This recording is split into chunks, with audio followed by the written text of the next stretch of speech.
இன்றைக்கி நான் பேச போகிற இந்த பாட்காஸ்ட் ரொம்ப சென்சிட்டிவான ஒரு பாட்காஸ்ட். ஐ நோ இது என்னெல்லாம் பண்ணணும்னு எனக்கு தெரியும்.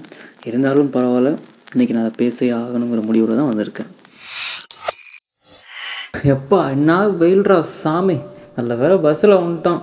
இண்டியில் வந்திருந்தோம் அப்படின்னா என்ன ஆகிருக்கும், வெயிலுக்கு இதுக்கு ஒன்றும் பண்ண முடியாது. வெயிலெலாம் முடிஞ்சு போச்சு, என்ன வெயில் இப்படி கொளுத்துதுன்னு தெரியலையே. அப்படி நல்ல வேலை நமக்கு சீட்டு கிடச்சிருச்சு அப்படின்னு ஒரு பையன் ஒரு பஸ்ஸில் ஒரு சீட்டை பிடிச்சி உட்காந்துருக்கான். ஓகே, இதில் என்ன பொறுத்து அப்படின்னா, பக்கத்தில் ஒரு பொண்ணு. அதுலேயுமே என்ன பொறுத்து, ஒரு விஷயமும் இல்லை, கேஷுவல் திங் தானே, நடக்கிறது தானே, அதுவும் பிரச்சனை இல்லையே அப்படின்னு நினைக்கலாம். ஆனால் அந்த இடத்துட்ட யாரும் எதுவுமே பேச கிடையாது, எந்த விஷயமும் நடக்க கிடையாது. ஆனால் ஒரு விஷயம் நடந்துச்சு. என்ன நடந்துச்சு, அங்கே அந்த பையனோட கை மட்டும்தான் பேசுச்சு. ஆனால் அந்த சமயத்தில் வேறு யாராலையும் பேசவும் முடியல, அந்த பொண்ணும் பேசவும் இல்லை. ரொம்ப குழப்பமாக இருக்குல்ல. புரிகிற மாதிரியே சொல்கிறேன். ஆனால் இன்றைக்கி நம்ம நாட்டில், முக்கியமாக தமிழ்நாட்டில் நடக்கிற விஷயங்கள் நிறையாவே நம்ம காதுகளுக்கு வராமல், நிறைய விஷயங்கள் தெரியாமல் என்னடா பண்ணிகிட்ருக்கீங்க அப்படிங்கிற மாதிரி தான் இருக்குது. ஸோ அதை பற்றி இன்றைக்கி இதை பேசியே ஆகணுங்கிற முடிவு தான். என்ன விஷயம் அப்படின்னா, ஒரு ரீசெண்டாக ஒரு வாரம் இருக்குன்னு வச்சுக்கோங்களேன். ஒரு வாரத்தில் ஒரு பொண்ணு பஸ்ஸில் போகிறாங்க. அந்த பொண்ணு நின்றுட்டு தான் இருக்காங்க. அந்த பையன் அப்படி எப்படி அந்த பொண்ணை உரசிட்டு அந்த பொண்ணு என்ன பண்ணுது, அதை தெரிஞ்சுக்கிட்டு கொஞ்சம் நழுவி கொஞ்சம் முன்னாடி போகிறாங்க. முன்னாடி நகர்ந்து அவங்க முன்னாடி சேர்ந்து போயிட்டே இருக்காங்க. அந்த பையன் திரும்பியுமே போகிறான். என்னடா அப்படின்ட்டு பார்த்தா திரும்பி அந்த பையன் அந்த பொண்ணு மேலே கை வச்சிட்டான். என்னடா என்ன அப்படின்ட்டு இந்த பொண்ணுக்கு ஒன்றுமே புரியல.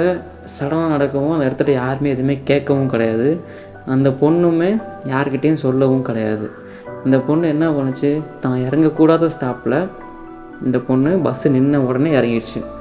அந்த பொண்ணுக்கும் அந்த ஸ்டாப்புக்கும் சம்மந்தமே இல்லை. ஆனால் இப்படி ஒரு சம்பவம் நடந்தனால அந்த பொண்ணு என்ன பண்ணுறதுன்னு தெரியாமல் அழுதுட்டு கீழே இறங்கி நின்னாங்க. ஆனால் அதே பஸ்ஸில் அந்த பையன் அவன் பாட்டு ஜாலியாக தான் போயிருக்கான். இந்த பொண்ணு மனசு உடஞ்சி அழுது என்ன பண்ணுன்னு தெரியாமல், என்ன சொல்கிறதுன்னு தெரியாமல், அது எப்படி ஹேண்டில் பண்ணுறதுன்னு கூட தெரியாமல் அந்த பஸ் ஸ்டாப்பில் நின்னாங்க. 2 மணி நேரம் 3 மணி நேரம் கழிச்சு அடுத்த ஒரு பஸ்ஸு வந்துச்சு. அந்த பஸ்ஸில் கூட ஏறலாமா வேண்டாமா அந்த ஒரு பயம் அந்த பொண்ணுக்கு வந்துச்சு. அப்போ இதுக்கு காரணம் அந்த பையனா இல்லை அந்த பொண்ணா அப்படிங்கிறது தான். ஸோ இந்த பஸ்ஸில் ஏறி அந்த பொண்ணு வீட்டுக்கு போக சுமார் ஒரு 7 மணி நேரம் ஆச்சு. அந்த பஸ் ஸ்டாப்லேருந்து இறங்கி கணக்கு பண்ணோம். என்ன பொறுத்து சொல்கிறா, இதெல்லாம் நடக்குதா? கண்டிப்பாக நடக்குது. எல்லா பொண்ணுங்களுமே இதை பற்றி ஃபேஸ் பண்ணுறீங்க. ஆனால் சில பேர் வெளியே சொல்லி போல்டாக ஹேண்டில் பண்ணிடுறீங்க. ஆனால் சில பேர் எப்படி என்ன பண்ண போகிறோம், ஊமைப்பட்ட மாதிரி இருந்துட்டு என்ன பண்ணுறதுன்னு தெரியாமல் அந்த பையனுக்கு அது பழகிடுச்சு அப்படியே. அப்போது இது நிறைய பஸ்ஸில் ஒரு சைலண்ட் க்ரைமாக நடந்துக்கிட்டு இருக்கு. நான் அதை பார்க்குறது அப்படி தான் நான் பார்க்குறேன். சைலண்ட் க்ரைம் எவ்வளோ பெரிய வார்த்தை. நம்மளாம் க்ரைம் அப்படின்னு சொன்னாலே அப்படியா அப்படின்னு பார்ப்போம். இது ஒரு சைலண்ட்டான க்ரைமுங்கிறப்போ எப்படி பார்க்க வேண்டிய விஷயம், ரொம்ப பெரிய வார்த்தையாக இருக்குல்ல. ஆனால் இன்றைக்கும் இந்த பஸ்ஸில் இது நடந்துக்கிட்டு தான் இருக்குது, டெய்லியுமே காலையில் சாயங்காலம் அப்படின்ட்டு. நான் ஏன் இதை பற்றி பேச வர்றேன் அப்படின்னா, பொதுவாக இங்கே இருக்க பசங்களுக்கு நம்ம என்ன பண்ணுறோம், ஏது பண்ணுறோம், என்ன இங்கே நடக்குது அப்படின்னு தெரியலை. ஒரு பொண்ணை பார்த்து அவன் கண்ணை பார்த்து பேசுகிற அப்படின்னா அந்த பொண்ணோட அந்த மார்பகத்தை பார்த்து தான் பேசுகிற மாதிரி அவனோட ஐடியாலஜி ஃபுல்லாகவே இருக்குது. அதை நான் தப்புன்னு சொல்லலை, அவன்கிட்ட சரியான அந்த புரிதல் இல்லை. அந்த புரிதலை முடிஞ்ச அளவுக்கு கொடுத்துடலாமே அப்படின்னு சொல்கிறதுக்காக தான் இன்றைக்கி நான் அவங்கள்ட்ட பேச வந்திருக்கேன். அதாவது இந்த பொண்ணு மார்பகத்தை பற்றி தான் பேச வரேன்னு தெரிஞ்சிருச்சு. ஆனால் இந்த பொதுவாக அந்த பாலூட்டி விலங்கினங்கள்லாம் இருக்குங்களே, அவங்களாம் இந்த சின்ன சின்ன விலங்கு, இந்த குரங்கு, இந்த மாதிரி விலங்குலாம் அவங்க குட்டிக்கு பால் கொடுக்குறப்ப மட்டும்தான் இந்த மார்பகம் அவங்க உடம்புலேருந்து வெளியவே வரும். அவங்க பால் கொடுத்து முடித்ததுக்கப்புறம் திரும்பி அந்த மார்பகம் அவங்க உடம்புக்குள்ளே திரும்பி போயிடும். இது விலங்குகளுக்கு. ஆனால் இந்த மனித பிறவிகளுக்கு மட்டும்தான், பெண்களுக்கு மட்டும்தான் மார்பகம் ஒன்று இருக்குது. அவங்க ஏஜ் அட்டன் பண்ணுற காலத்துலேருந்து வளர ஆரம்பிக்குது. அதுக்கப்புறம் அவங்க இறக்குற வரைக்குமே அவங்க கூட தான் இருக்குது. அது உள்ளெல்லாம் போகாது, வெளியவே அப்படியே தான் இருக்குது. ஆனால் இது எங்கே பிரச்சனை ஸ்டார்ட் ஆகுது அப்படின்னா, கொஞ்சம் வரலாறு அப்படி முன்னாடி போய் பார்த்தோன்னு வச்சுக்கோங்களேன். கொஞ்சம் முன்னாடி ஓல்டேஜ் பீப்புள்னால் இந்த மாதிரி ட்ரெஸ் எல்லாம் போட்டு கவர் பண்ணுற மாதிரி எந்த ஒரு ஐடியாலஜியுமே இல்லை. அப்போல்லாம் என்ன பண்ணாங்க, அது ஒரு காம எண்ணங்களாகவே அதை பார்க்கலை. அவங்க ஒரு அவங்க ஒரு உடல் அவங்க ஒரு பெண்மணி, ஒரு ஆண் அப்படின்னு சொல்லி அவங்கவுங்க வேலையை அவங்கவுங்க தான் பார்த்துக்கிட்டு இருந்தாங்க. அப்போ எந்த ஒரு விஷயமும் இல்லை. அந்த மாதிரிலாம் ஒரு கட்டத்தில் நகர்றப்போ பெண்கள்லாம் அந்த வேலைக்கு விறகு வெட்டுற போகிறப்பையும் சரி, இல்லை எங்கேயும் இங்கேயும் நகர்றப்பையும் சரி, அவங்களோட மார்பகம் இடைஞ்சலாக இருக்குங்கிறதுனால அவங்க ஒரு கயிற்று எடுத்து கட்டி வச்சு, இல்லை ஒரு துணி எடுத்து கட்டி வச்சோ முயற்சி பண்ணாங்க. அது மட்டும்தான் பண்ணாங்க. ஆனால் அப்போதைக்கு இந்த ஆண் அப்படி தப்பாக பார்க்குறாங்க, இந்த ஆண் அப்படி தப்பாக பார்க்குறாங்க அப்படின்னு எந்த ஒரு எண்ணமும் அப்போ இல்லை. அப்போ அவங்களுக்கு வேலை சம்மந்தமான மட்டும்தான் ஒரு கயிறு எடுத்து கட்டியோ துணி எடுத்து மறைச்சோ முயற்சி பண்ணாங்க. அப்படியே தான் இருந்தாங்க. ஆனால் நம்ம உலகத்தில் மொத்தம் 1991 கலாச்சாரங்கள் இருக்குது. அந்த 1901 கலாச்சாரங்களில் வெறும் 13 கலாச்சாரங்கள் மட்டும்தான் ஒரு பெண்ணுடைய மார்பகம் ஒரு ஆபாசத்துக்கு உட்பட்டது, காம இனங்களுக்கு உட்பட்டது அப்படின்னு சொல்லி அந்த 13 கலாச்சாரங்கள் மட்டும்தான் சொல்லுது. இப்போது நம்ம இந்தியாவில் கொஞ்சம் இந்த சுதந்திரமும் ஒரு ஏரியாலாம் இருந்துச்சு. அதுக்கு முன்னாடி எத்தனையோ நாட்டு மக்கள்லாம் நம்ம நாட்டுக்குள்ளே வந்துட்டு அவங்க இதெல்லாம் பார்த்ததுக்கப்புறம் நீ ஏன் இப்படி இருக்க, இதெல்லாம் ஏன் இப்படி மாறுபடுறதை காமிச்சிக்கிட்டு இருக்க, நீ ஒரு ஆபாசத்துக்கு உள்ளாடுது, இதெல்லாம் நீ மறைச்சி தான் வைக்கணும், இதெல்லாம் வெளியே காமிக்கக்கூடாது அப்படின்னு சொல்லி அவங்கள்ட்ட சொல்லி அதை டெவலப் பண்ணி என்ன பண்ணாங்க அப்படின்னா, அப்போ தான் இந்த கல்ச்சரல் டெவலப்மெண்ட்டுக்கெலாம் நம்ம வந்தோம். கல்ச்சரல் டெவலப்மெண்ட்டுன்ட்டு எல்லாம் சட்டை, ட்ரெஸ்ஸு எல்லாம் அப்போ தான் வந்துச்சு. எல்லாமே ஒவ்வொரு படிப்படியாக வந்ததுக்கப்புறம் ஓகே அப்படின்னு சொன்னால் தான் இன்றைக்கி வரைக்குமே நம்ம கல்ச்சரல் டெவலப்மெண்ட்டில் எங்கெங்கேயோ அப்படி போயிட்டுருக்கோம். பேண்ட்டெல்லாம் கிழிச்சு விட்டுக்கிட்டு என்னென்னமோ பண்ணிகிட்ருக்கோம். இது ஒரு சைடில் இந்த ட்ரெஸ்ஸு கவர் பண்ணுறது மூலமாக அப்படி வந்தது. ரெண்டாவது என்ன அப்படின்னா, இங்கே ஒரு பையன் ஒரு பொண்ணு இவங்களாம் தாண்டி என்ன வருது அப்படின்னா, நம்ம சாதாரணமாக ஒரு டிவி சேனல்ஸ் எடுத்தாலுமே இன்றைக்கி என்ன பண்ணுறாங்க, கவர்ச்சிகரமான ஷோஸ் நடத்துகிறதும் சரி, இல்லை கவர்ச்சிகரமான ஆட்ஸ் ப்ளே பண்ணுறதும் சரி, அப்படி ஒரு கட்டம் இருக்குது. இதையும் தாண்டி முக்கியமான விஷயம் அப்படின்னா இன்றைக்கி இருக்கிற சினிமா. இந்த சினிமாவில் முன்னாடி வந்த சினிமாலலாம் அந்த மாதிரி எதுவுமே இல்லை. ஆனால் இந்த சினிமா எங்கே ஒரு வியாபார பொருளை மாறிச்சோ, அந்த வியாபார பொருள் போட்டாங்க அப்படின்னா அதுக்கான லாபத்தை எடுக்கணும்.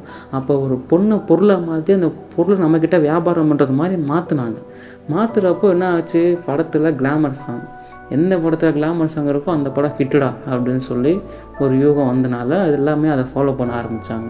அப்போ ஒரு பொண்ணுக்கு கவர்ச்சிகரமாக ட்ரெஸ்ஸை கொடுத்து அப்படி போய் ஆடுமா அப்படின்னு சொல்லி ஆட வைக்கிறது, அந்த கேமரா ஆங்கிளில் பல விதமாக எப்படிலாம் ஒரு பையனுக்கு இருக்கும், எப்படிலாம் ஆசைகளை தூண்ட விடுமோ அந்த மாதிரிலாம் கேமரா ஆங்கிள்லாம் செட் பண்ணி என்ன பண்ணணுமோ எல்லாத்தையும் பண்ணி அவ்வளோ மேக்கப்லாம் போட்டு ஒன்று பார்க்க அட்ராக்டிவாக தெரியணும்ப்பா அப்படின்னு சொல்லி படத்தில் அப்படி காமிக்கிறானுங்க. சரி, நீ படமே பார்க்கறனாலும் டிவி சேனல் சொன்ன மாதிரி ஷோஸு, நிறைய ரியாலிட்டி ஷோஸ்லாம் கவர்ச்சிகரமான அந்த வேலை தான்டா நான் பார்ப்பேன் அப்படின்னு சொல்லி அந்த மாதிரி வேலைகளுமே பார்க்குறாங்க நிறையா டிவி சேனல்ஸ். நான் பேர் சொல்ல விரும்பலை, நிறைய உங்களுக்கே தெரியும் என்ன நான் சொல்ல வரேன் அப்படின்ட்டு.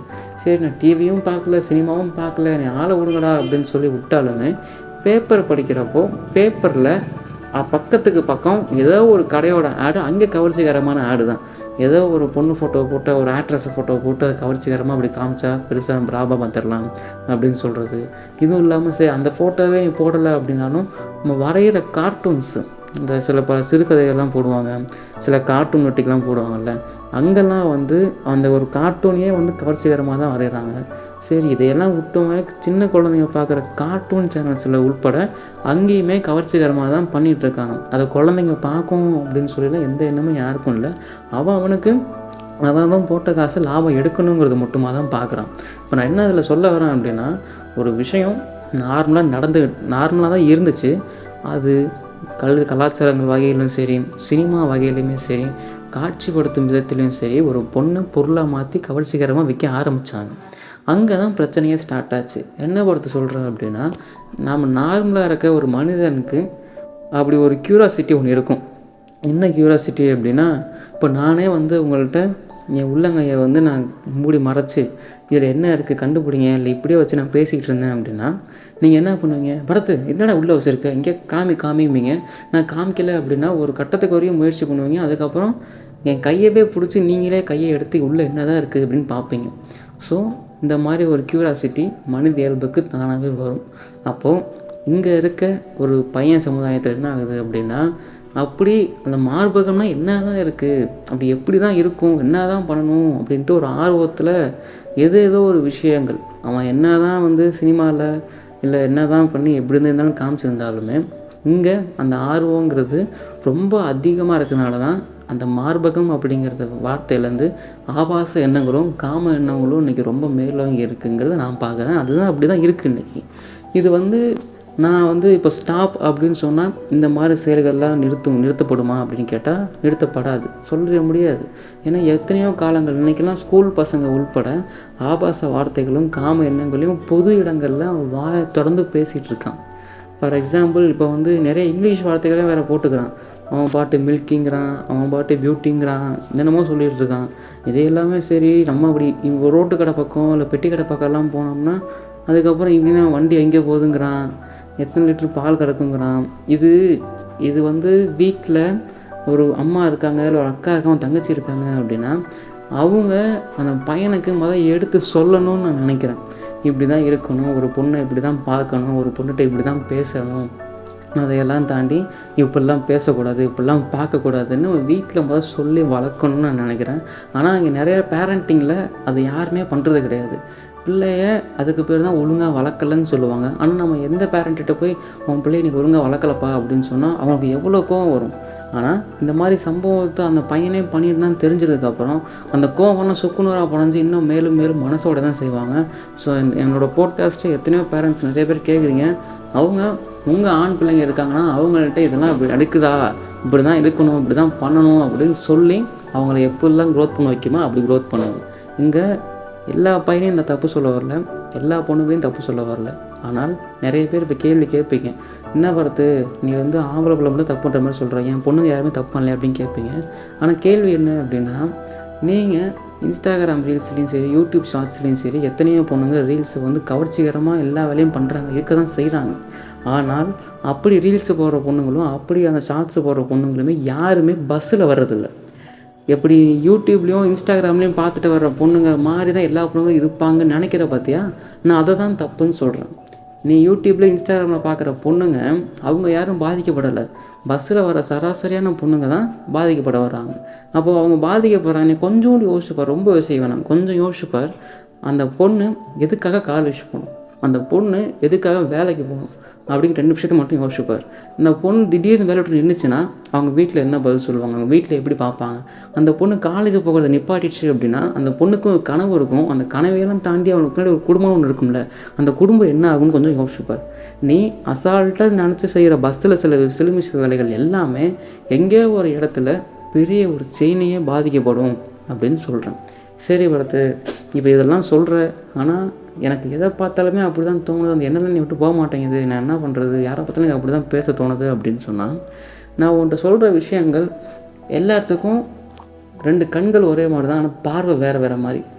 நீ பார்க்குற பார்வையை மாற்று அப்படின்னு சொல்கிறேன்.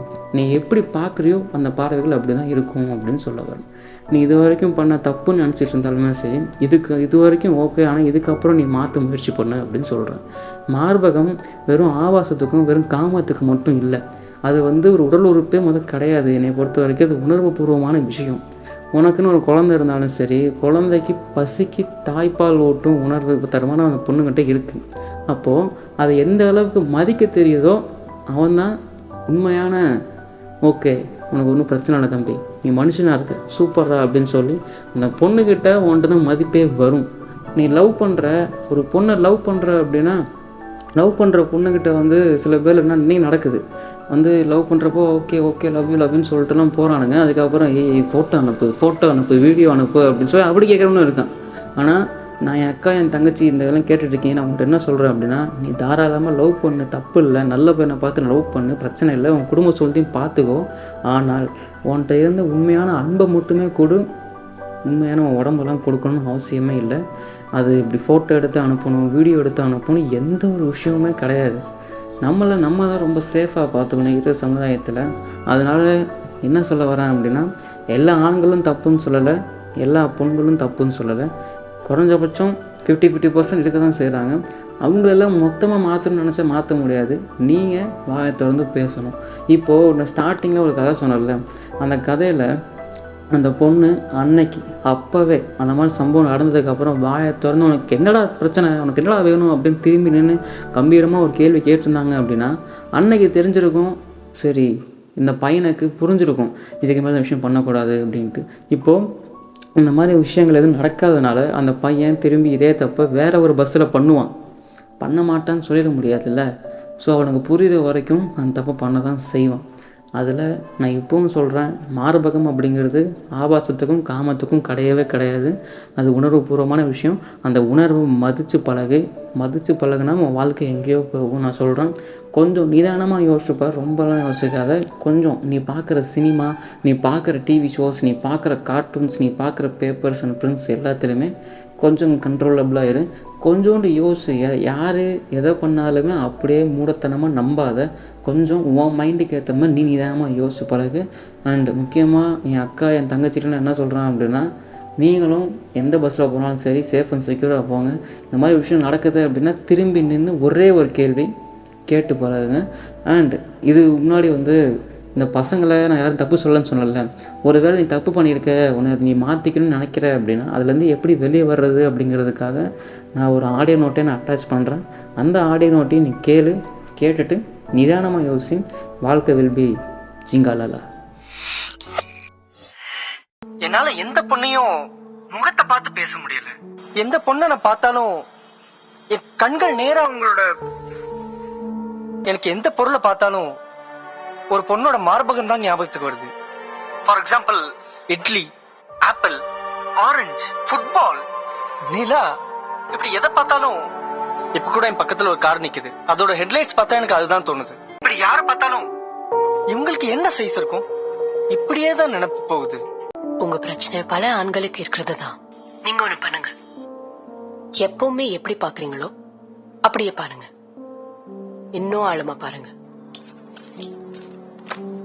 என்ன மது, நான் இதே பிரச்சனை நினைக்கிறேன், நீங்க இப்படி சொல்றீங்க? ஆமா, இன்னும் ஆழமா பாருங்க. அந்த மார்புக்கு பின்னால அந்த பொண்ணோட மனசு இருக்கும், அத பாருங்க. தெருவுல பூ விக்கிற ஒரு பொண்ணை பார்த்தா அவன் ஏன் வெயில்ல தெருவுல பூ விக்கணும்னு யோசிங்க. பஸ்ல வேலைக்கு போற ஒரு பொண்ணை பார்த்தா அவன் ஏன் வேலைக்கு போகணும், அவன் வேலைக்கு போகலன்னா அவங்களுக்கும் அவன் குடும்பத்துக்கும் என்ன நடக்கும்னு யோசிங்க. உங்க கடைக்கு வர எல்லா பெண்களையும் இப்படியே பார்க்க ஆரம்பிங்க. பரோட்டா கடையில வேலை செய்யறவனுக்கு நிலாவை பார்த்தா பரோட்டாவை தான் தெரியும். நிலாவுக்கு போக ஆசைப்படுறவனுக்கு பரோட்டாவை பார்த்தா நிலாவை தான் தெரியும். சோ கண்கள் ஒரே மாதிரி, பார்வை வேற வேற. நீங்க இப்படியே பார்க்க ஆரம்பிச்சீங்கன்னா இன்னும் கொஞ்ச நாள்ல எந்த பொண்ணை பார்த்தாலும் வேற ரெண்டு விஷயங்களை பார்த்து பேச ஆரம்பிச்சிடுவீங்க. அவங்க கண்களை எப்பவுமே பிரச்சனைகள் தான் சிக்கலா இருக்கும், அதுக்கு தீர்வுகள் சிம்பிளா தான் இருக்கும்.